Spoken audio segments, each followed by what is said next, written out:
দেখো এখানে আছে x plus one by x equal to three. এবার এইটা থেকে যদি আমরা x square plus one by x square করতে যাই, দেখো অনেক সময় লাগবে। সেই জন্য আমি কি বলছি, যদি এরকম প্লাসের বের করতে হয়, তাহলে প্লাস থাকলেই কি করবে, বর্গ করে মাইনাস টু করে দেবে। বর্গ করে মাইনাস টু, প্লাস থাকলে বর্গ করে মাইনাস টু করে দেবে। আর যদি মাইনাস থাকে তাহলে বর্গ করে প্লাস টু করে দেবে। কি আছে এখানে, তাহলে এখানে প্লাস আছে, তাহলে আমরা কি করব, তিনের বর্গ, নয় তার থেকে দুই বাদ দেবো, কত অ্যান্সার হয়ে যাবে, সাত অ্যান্সার হয়ে যাবে। তাহলে তারপরেরটা, এখানে এইটা দেওয়া আছে, তাহলে এটা সমান আমরা এটা পেলাম। এবার এইটার থেকে যদি এইটা বের করতে যাই, তখন এটা প্লাস আছে, এটা প্লাস আছে, তাহলে এর বর্গ করতে হবে। তাহলে একই রকম ভাবে সাতের বর্গ করে দুই বিয়োগ করবো, এর মান পেয়ে যাবো। সাতের বর্গ 49, তার থেকে দুই বাদ দেবো, কত অ্যান্সার হয়ে যাবে, 47 হয়ে যাবে। তাহলে কি বললাম, প্লাস থাকলেই বর্গ করে দুই বিয়োগ, আর মাইনাস থাকলে বর্গ করে দুই যোগ। তাহলে এই অঙ্কটাতে কি আছে, x plus one by x equal to আছে টু। তাহলে আমরা কি করব, প্লাস বলেছে এইটা, তাহলে এখানে দুইয়ের বর্গ মাইনাস টু, চার, চার থেকে দুই বাদ দেবো, কত অ্যান্সার হয়ে যাবে। এবার এইটা থেকে এইটা আসতে গেলে আবার সেই প্লাস আছে, তাহলে এর বর্গ করতে হবে, করে তার থেকে যেহেতু প্লাস আছে দুই বিয়োগ করব, তাহলে এখানেও দুইয়ের বর্গ মাইনাস টু, তাহলে দুইয়ের বর্গ চার, তার থেকে দুই বাদ দেবো, তাহলে এরও অ্যান্সার কত হয়ে যাবে, দুই। এর অ্যান্সার কত হয়েছে, দুই। নেক্সট দেখো এইটাতে কি বলছে, এবার দেখো মাইনাস দেয়া আছে, তাহলে মাইনাস দেয়া থাকলে আমরা কি করব, আমি বলেছি, আগে বলেছি যে প্লাস দেয়া থাকলে মাইনাস বর্গ করে মাইনাস টু, আর মাইনাস দেয়া থাকলে বর্গ করে প্লাস টু।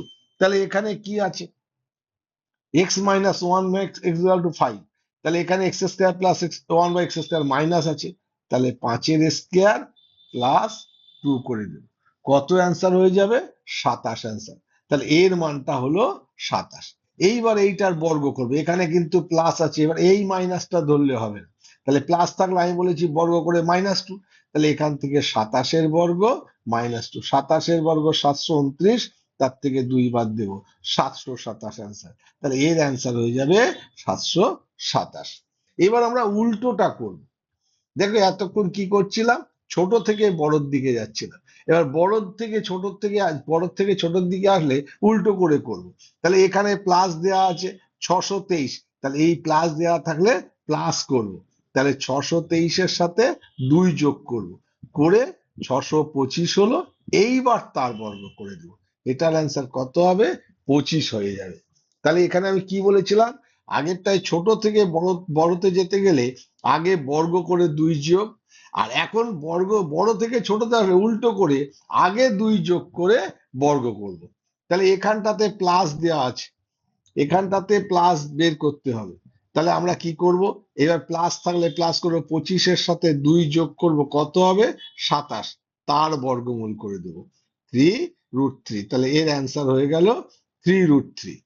এর পরেরটা, এখানে কি আছে, 727, এই বর্গমূল করব, তাহলে 727, তার সাথে প্লাস আছে, প্লাস দুই করলাম 729, এইবার তার বর্গমূল করব, কত অ্যান্সার হবে, 27। তাহলে এটার অ্যান্সার হলো 27। এইবার এখান থেকে প্লাস আছে, তাহলে প্লাস করলে 27 প্লাস টু 29, এইবার তার বর্গমূল করব, এটার অ্যান্সার হয়ে গেল √29। এরপরে এটা মাইনাস আছে, তাহলে কি করব, 27 থেকে আগে দুই বাদ দেব, দিলে কত হবে, 25, এইবার 25-এর বর্গমূল করব, কত অ্যান্সার হবে, 5। তাহলে এটার অ্যান্সার হলো 5, এটা √29, এটা 27। খুব সহজে দেখবে, কোনো সূত্র লাগবে না, তোমরা খুব সহজে শিখতে পারবে। আগামী দিনে আবার অ্যালজেব্রার আমি সেট দেবো পরের দিন। তোমাদের ভালো লাগলে লাইক, কমেন্ট এবং সাবস্ক্রাইব করবে, এবং কেমন ধরনের অঙ্ক চাইছো সেগুলো আমাদের কমেন্ট বক্সে লিখবে, তাহলে আমি সেই ধরনের অঙ্ক করতে পারবো। আর তোমাদের যদি ভালো লাগে এগুলো, ভিডিওটা শেয়ার করে দেবে অন্যদের দেখার জন্য। আর নিচের ডেসক্রিপশনে আমাদের নিজস্ব সেন্টার আছে, তার মোবাইল নাম্বার দেওয়া আছে, সেন্টারের অ্যাড্রেস দেওয়া আছে, তোমরা ওই মোবাইল নাম্বারে যোগাযোগ করলে সরাসরি আমার কাছে অঙ্ক